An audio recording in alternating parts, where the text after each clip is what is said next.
Hey guys, it's Rich Boy J here, back again with another video, and this is another episode of Your Questions Answered. Your Questions Answered is just a weekly Q&A series that I do, and if you want your question to be in the video, go ahead, leave a comment in the comment section of this video. Make sure it's Lego Star Wars or Lego Star Wars related, and maybe you'll see it in the next episode. So without further ado, let's jump right into it. Real Lego Man Productions wants to know, what is your most valuable and favorite piece to use while building MOCs? I like this question because it's such an easy one for me to answer. Whenever I think about which pieces are most necessary for me for a MOC, it's obviously always the 2x2 tile. I feel like no matter what MOC I do, I'm always in need of some large quantity of those tiles, and people always go crazy for them when they're on the pick-a-brick wall. Those things are just so elusive yet so valuable, and you can never have enough of them. I feel that they add such a finished look to your MOC, especially if you're going for a snot technique, which is something that I typically do integrate into my builds. You cannot go wrong with having 2x2 tiles. One thing I did want to share with you guys is this giant bag that I have of light gray 2x2 tiles. I picked this up on the pick-a-brick wall.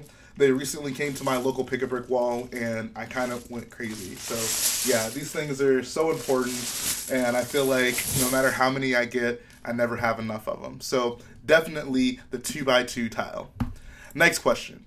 Bronny Knave 6554 wants to know, have you ever thought of doing a Death Star MOC? It's interesting you bring this up. Now, I was kind of contemplating whether or not I wanted to answer this question, because this is actually something that I've been thinking about for quite some time, and I actually even came up with a design I wanted to do for it. I had never really considered doing a Death Star MOC since Brick Plumber did such an amazing one, until Lego came out with that, I think it was like some sort of convention exclusive, the Death Star room with Luke, Han, just hanging out in the Death Star, and it was kind of just like a modular little vignette type of thing. And I was thinking, like, it'd be cool to recreate a bunch of Death Star scenes, but in that kind of style. So I'm actually going to pull up a little schematic that I actually came up with for that kind of idea, so you guys can actually see, this is what I came up with, guys. Like, I was thinking, you know, I could expand upon just that one room and have multiple rooms, and it kind of be like a big tall thing that I could add to and like move rooms around if you didn't want all the hallways and stuff. And I think it'd be pretty cool to do. So at some point down the line,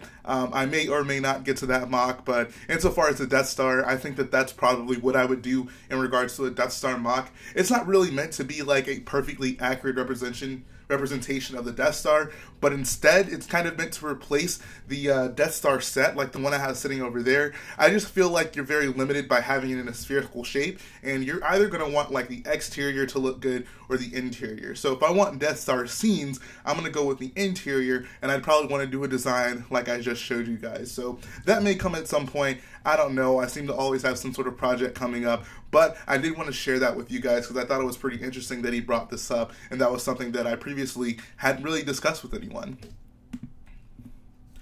Moving on to the next question.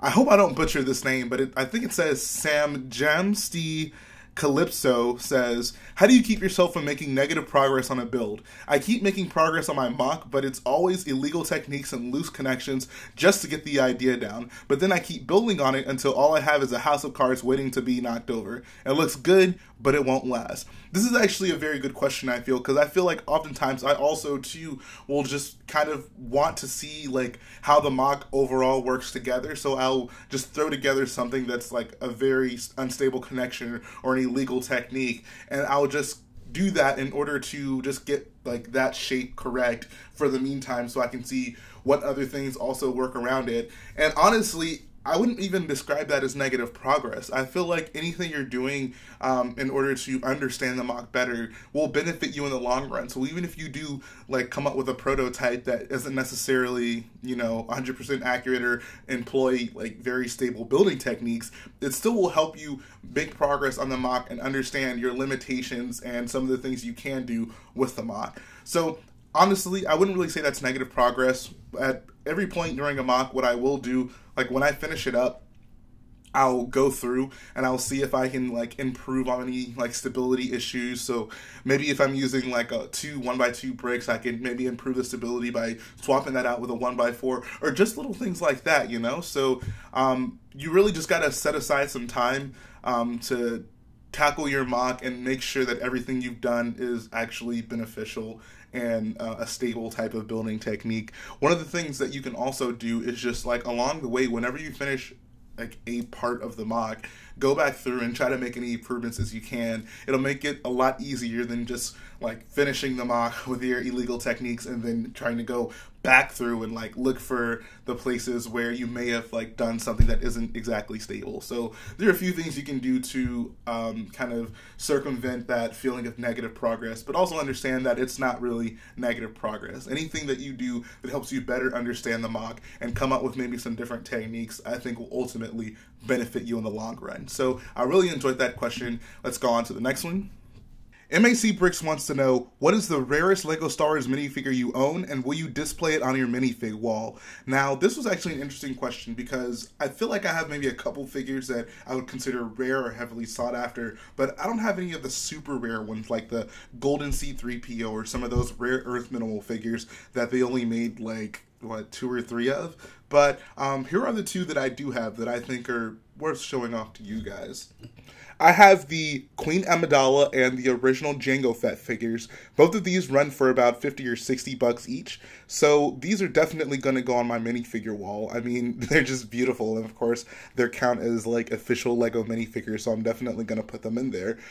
These aren't, you know, the rarest of the rare figures, but I thought they were good enough to show off to you guys, so I thought that was kind of cool that he asked that. Next question is from one of my moderators in the live stream, Stormy Bricks, and he wants to know, what is my favorite Star Wars Easter egg? Now, when he asked me this question, I really had to actually start looking up some Easter eggs to kind of jog my memory. I guess I don't have like an expansive knowledge of Star Wars Easter eggs, and there were a few that came to mind, like the Millennium Falcon being in Episode 3 or stuff like that. But when I was looking up Easter eggs, I actually found one that I think is pretty hilarious and that I never noticed. Apparently, in Episode 6, when they're doing the celebration at the end on Coruscant, there's like a stormtrooper that's crowd surfing on top of like a group of people. So honestly, I think that's probably my favorite Easter egg right now. I watched that movie plenty of times and I never noticed that. And when I look at it, it's actually like pretty obvious. Like the stormtrooper is like right there, kind of like right there on the middle of the screen, or not even in the middle, but like it's pretty big. Like it's certainly not hidden, but I just never noticed it. So maybe you guys have, and I think that's pretty interesting discussion for the comment section. Tell me, what are your guys' favorite Star Wars Easter eggs? Maybe you'll enlighten me and show me even more Easter eggs that I never even noticed. Moving on to the second to last question. Lachlan McGowan says, what do you do with your MOCs when you finish them? Do you try to keep certain elements of the MOC, like the Crash, TIE, and ATM-6? Do you part it out or keep it in storage like Solid Brick Studios? Cheers. So this is a good question, I feel. Generally, whenever we're doing the big scenery MOCs, those things are going to get destroyed and then reused for the next MOC. I don't have nearly enough pieces to like keep like the Scarif and all those other MOCs together. Now, obviously that big citadel is still sitting behind me, but we're actually planning on using that for the caves that we do on the crate MOC. So we're just kind of saving that for last. That way, whenever we start on that section, we'll have just a plethora of pieces to choose from and be able to hopefully get that thing finished up using just the parts from that. But generally, I do like to try to keep at least some part of the MOC that I make. So for example, I kept the big Zeta class shuttle that I made from the that me and Garrett did for the Scarif MOC. And then also, I'm definitely going to be keeping the ATM-6. Like, a lot of the bigger builds that I do, like especially the ships, those are things that I will end up keeping because they, for one, are a lot smaller than an like full landscape of Star Wars MOC. But then also, like, they're iconic vehicles, and who knows when I may get to use them again in future MOCs. And I guess another example is even the TIE Reaper that I made for the Scarif MOC. I kept that as well. So generally for the ships, I'll end up keeping them. As for like the scenery and stuff like that, probably going to get scrapped and used for another MOC down the line. Although for things like the Crash TIE Fighter, I feel that's such a nice part of the MOC. If there's some way I can like make it smaller and make it just on a base plate instead of spanning 2 base plates, I would certainly like to keep that because I think that's beautiful. And it's a small vignette, like little scene all on its own. So that may be something that I end up keeping. Alright, next question is by Enthert, and he wants to know if I read any Star Wars books. If so, what is your favorite and why? Now, I haven't read a lot of Star Wars books, but I'll tell you about the 2 that I have read. I've read Bloodline, and I've read Catalyst, which was kind of the precursor to the Rogue One movie, and I thoroughly enjoyed both of them. I think that I enjoyed Bloodline a little bit more, just because it kind of followed characters that we knew before, and it gave a lot of information about like the state of the galaxy between episode 6 and episode 7. So if you guys haven't looked at Bloodline, I would certainly recommend it. And I thought that Catalyst was really nice, kind of going into Rogue One, to make me feel a little bit more attached to the characters, because it's a pretty much brand new cast. Like, we meet all the characters for the first time in Rogue One, so it was nice to kind of have like a backdrop for that, and for me to develop some sort of emotion and some sort of caring about them. And I think it's a very beautiful story that's told, honestly. So if you guys haven't read that either, I definitely recommend Catalyst.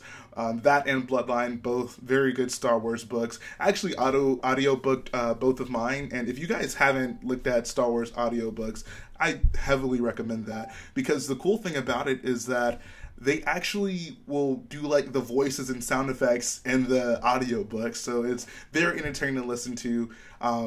And I can't say enough good things about it. What Star Wars books have you guys read? Do you have any good recommendations? I'm honestly looking for new Star Wars books to get into, because you can never have enough Star Wars content, apparently. So yeah, let me know, guys. What Star Wars books are you currently reading? Alright, guys, that's going to finish up this episode of Your Question Answered. Hopefully you enjoyed it. We're going to be back again next week answering more of your questions. So, as always, guys, go ahead. If you have a question that's Lego Star Wars or Lego Star Wars related, leave it in the comment section of this video, and check back next week to see if you made the cut. As I always say, if you guys like the channel, go ahead, support the video by hitting the like button, and support the channel by hitting the subscribe button, and we'll be back again very soon with some brand new content. Take care, guys.